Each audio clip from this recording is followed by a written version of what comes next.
Hey everyone, welcome back to my YouTube channel Maths Tutorpedia. This is lecture 2 of practical questions based on basic proportionality theorem and converse of basic proportionality theorem. We have already completed 3 questions and this is question number 4 from the type basic questions, and this is question number 1 for the day. If you find these videos helpful, then I would request you all to like, share and subscribe Maths Tutorpedia.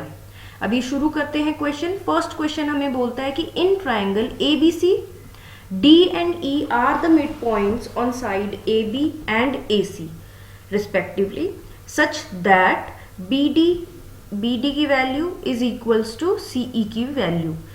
If angle B equals to C, then show that DE is parallel to BC. अब इसके अंदर काफी सारी चीजें दे रखी है हमें, है ना. तो अगर हम लोग ये प्रूफ कर देते हैं कि ये वाली वैल्यू अपॉन ये वाली वैल्यू अब देखो कोई चीज पैरेलल प्रूफ करनी है, इसका मतलब यहाँ पे एक्चुअली यूज क्या करना है, हमें कन्वर्स ऑफ बीपीटी यूज करनी है इसके अंदर. ऑलराइट, तो कन्वर्स ऑफ बीपीटी क्या बोलती है हमें कि अगर आप रेशो इक्वल कर देते हैं इसकी कॉरेस्पॉन्डिंग साइड्स का, तो आपके पास जो लाइन है वो दोनों क्या होती हैं, पैरेलल होती है. आई होप आप समझ गए होंगे. तो सबसे पहले हम क्या लिखेंगे यहाँ पे, गिवन में हम क्या लिखेंगे यहाँ पे कि in triangle ABC BD equals to CE and angle B equals to angle C, right. और हमें यहाँ पे प्रूफ क्या करना है, टू प्रूफ में हम लिखेंगे कि DE is parallel to BC. Now let us see how to prove it. सबसे पहले हम लिखेंगे इन ट्राइंगल ABC. हमने इसका ब्लू प्रिंट बना चुके हैं ऑलरेडी कि हमें इन दोनों को प्रोपोर्शनेट करना है. अगर दोनों का रेशो सेम आ जाता है तो ऑटोमेटिकली ये दोनों लाइंस पैरेलल हो जाएंगी. ठीक है, तो इसके अंदर हमें क्या गिवन था, angle B equals to angle C given था, राइट. तो इसके कारण हमारे पास जब एंगल्स इक्वल होते हैं तो side opposite to equal angles are also equal. तो एंगल B के अपोजिट हमारे पास कौन सा एंगल है, कौन सी साइड है, पूरी की पूरी AC साइड है. जबकि C के अपोजिट हमारे पास पूरी की पूरी कौन सी साइड है, AB साइड है. और यहाँ पे रीजनिंग लिखेंगे हम लोग. इसकी रीजन क्या है कि side opposite to equal angles are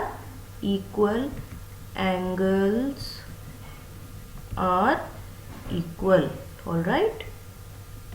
चलो ठीक है, अब ये दोनों इक्वल हो गए हमारे पास. ठीक है, अब ये देखो कि आप AC कैसे मिलके बना है.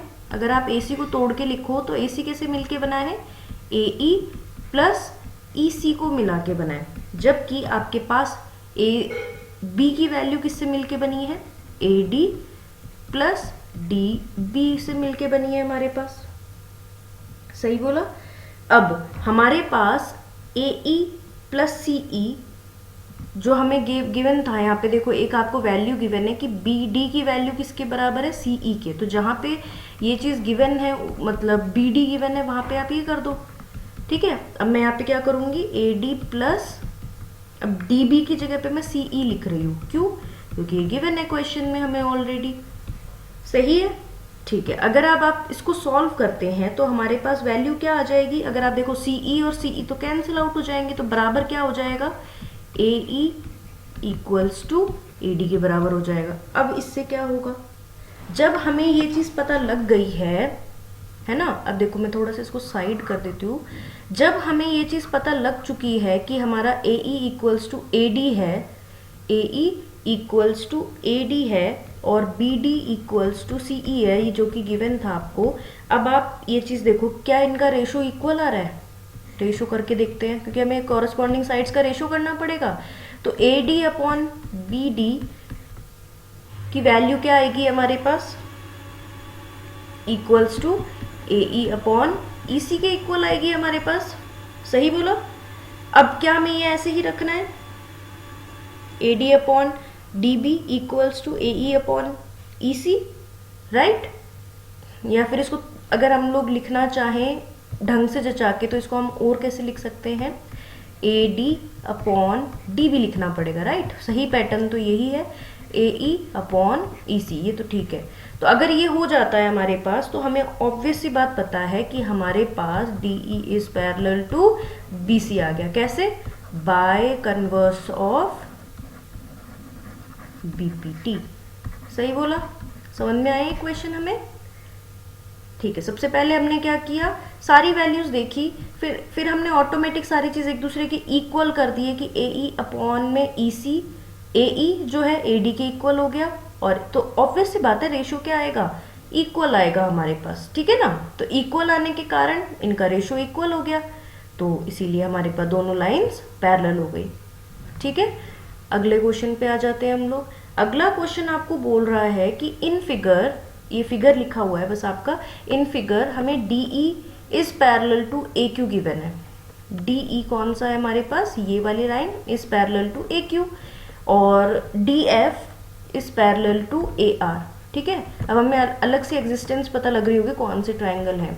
प्रूव दैट ER या EF, ये EF है आपके पास, ठीक है, ये EF है, इज पैरेलल टू QR। ठीक है, अब ये बहुत क्लियरली हमें काफ़ी सारी चीज़ें यहाँ पे नज़र आ रही होंगी आई गेस, तो उसी को ही हमें यहाँ पे पुट करनी है सारी वैल्यूज़ हम। और ये एक और चीज़ बता दूँ, ये आपके NCERT की बुक में मिल जाएगा क्वेश्चन आपको, और ये CBSE के अंदर 2008 और 2014 का क्वेश्चन है हमारे पास। ठीक है, अब सबसे पहले हम क्या उठाएंगे यहाँ पे, PQA उठा लेते हैं, इन ट्राइंगल PQA। ठीक है, हमें ये गिवन है कि DE is parallel to AQ, therefore by using basic proportionality theorem हम क्या लगा सकते हैं यहाँ पे कि PE अपॉन में EQ equals to PD upon DA। Right, अब यहाँ रीजन क्या लिखेंगे, बाय यूजिंग BPT। इसी तरीके से हमारे पास इन ट्राइंगल PAR लेंगे। अब हम PAR के अंदर भी हमें गिवन है कि हमारे पास DF is parallel to AR। Again by using BPT theorem we will say that BD upon DA, PD upon DA equals to PF upon ER। वही रीजन है बाय BPT थ्योरम। अब हमें ये दिख रहा है कि क्या चीज़ हमारे पास कॉमन है, ये वाला PD अपॉन DA दोनों में कॉमन है, इसका मतलब ये दोनों भी एक दूसरे के इक्वल हो जाएंगे। इसको लिखेंगे इक्वेशन 1, इसको लिखेंगे इक्वेशन 2। फ्रॉम 1 and 2 हमारे पास हो जाएगा PE अपॉन में EQ equals to PF upon FR। ठीक है, और अगर ये चीज हो जाती है तो हमें ये भी पता है therefore EF is parallel to QR। Reason क्या लिखेंगे, बाय कन्वर्स ऑफ BPT। तो बेसिकली आज के क्वेश्चंस हमारे कन्वर्स ऑफ BPT के बेसिक क्वेश्चंस थे, और एक और बचाया भी आपका कन्वर्स ऑफ BPT। ठीक है, आई होप ये समझ में आएगा क्वेश्चन, बहुत इजी से क्वेश्चंस होते हैं ट्राइंगल्स के, एक बार अगर आप बेसिक समझ जाते हैं तो। ऑलराइट, अगला क्वेश्चन देखते हैं। क्वेश्चन है triangle ABC are points ABC आपको दिख रहा होगा ऑन OP आपके पास ये लाइन है, इस पे A बना हुआ है, OQ एक लाइन है जिसमें B बना हुआ है, OR एक लाइन है जिसमें C बना हुआ है, इन सबको जोड़ दिया गया तो एक और ट्राइंगल बन गया। हमें ये गिवन है कि AB की वैल्यू जो है इज पैरेलल टू PQ, तो ये ट्राइंगल बना रहा है, हमें पता है क्या करना है। BC की value is parallel to QR, show that AC जो है इज पैरेलल टू PR। हमें ये चीज़ प्रूफ करनी है इस क्वेश्चन में। ठीक है, इतना लेंदी भी नहीं है, अब इसको करना शुरू करते हैं। हम एक एक ट्राइंगल उठाएंगे, सेम टू सेम। ये भी मैं बता देती हूँ कि आपके NCERT में भी है, बाकी ये CBSE के 2010 के पेपर में आया हुआ है, CBSE 2010 के पेपर में आया हुआ है, so must to do questions में से है ये। अब उठाते हैं हम इन ट्राइंगल OPQ, जैसे जो गिवन था उसके हिसाब से किया है। हमें ये गिवन है कि AB is parallel to PQ, तो हमारे पास OA की value will be equals to OA upon AP किसके बराबर हो जाएगा, OB अपॉन BQ के। इसको इक्वेशन 1 डाल दो, और यहाँ रीजन जरूर लिखना बाय यूजिंग BPT। सही है, अब आ जाओ दूसरे पे। इन ट्राइंगल OQR हमें गिवन है कि BC की value is parallel to QR। सही है, तो OB upon BQ equals to OC upon CR।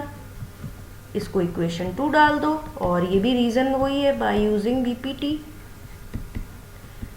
आप ये 2-4 क्वेश्चंस कर लोगे ना, तभी आपको सारा का सारा चीज़ क्लियर हो जाएगा। अब देखो O B upon B Q दोनों में कॉमन है, तो हमारे पास हो गया O A upon A P equals to, हमें पता चल चुका होगा कि हमें यहाँ पे क्या करना है। ये आपके तीसरे ट्राइंगल जो प्रूफ करना था उसी की बात आ गई यहाँ पे। 10, हम यहाँ क्या लिखेंगे, 10 A and C are points on sides OP and OR respectively, right? Such that हमें ये पता है कि OA upon AP equals to OC upon CR। तो अगर ये है तो हमारे पास AC is parallel to PR, और रीजन क्या लिखेंगे, by converse of BPT।